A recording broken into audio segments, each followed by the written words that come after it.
For several years, I was the Minister for Defence Personnel, Science and Materiel, so I have extensive experience with the defence industry from a government standpoint. Victoria has a lot to offer in terms of the defence industry.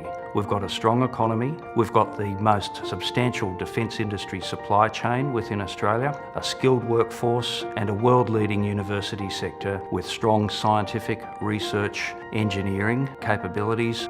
On top of that, a strong professional services sector, tremendous infrastructure and one of the most livable cities in the world. So it's a great place for defence companies to set up and to invest. Global defence primes who come to Australia need to find the companies to work with as quickly as possible. The strength of the Alliance is it's a great collaboration between approximately 100 businesses in Victoria that can work together to bring R&D services, advanced manufacturing and other capabilities to aid in the global supply chain of submarine manufacturers.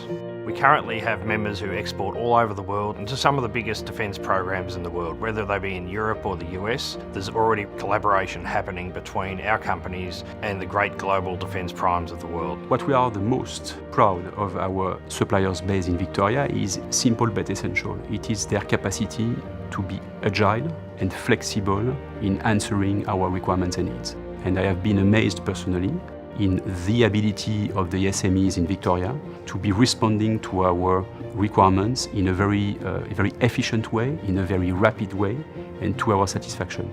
The Australian government recently announced a $100 billion commitment in coming years to build new submarines and new frigates for the Australian Navy.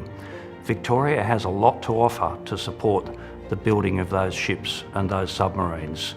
We're proposing to establish a Maritime Innovation Centre, for example, in partnership with Australia's world-leading universities, the CSIRO and the Defence Science and Technology Group. The emerging areas of strength include areas like ICT and cybersecurity.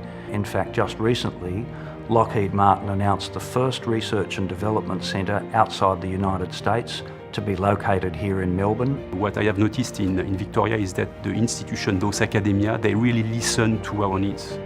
They adapt, they shape their courses to serve what were our interests in the market. The next phase for the Submarine Alliance is to work hand in hand with the Australian submarine program C1000. So we're engaged with DCNS, we want to continue to be engaged with DCNS and the DCNS supply chain to make things happen in Victoria and in France together. We're a great place to do business. We're a safe place to do business. We've got a lot of friends in the world and we like doing business here.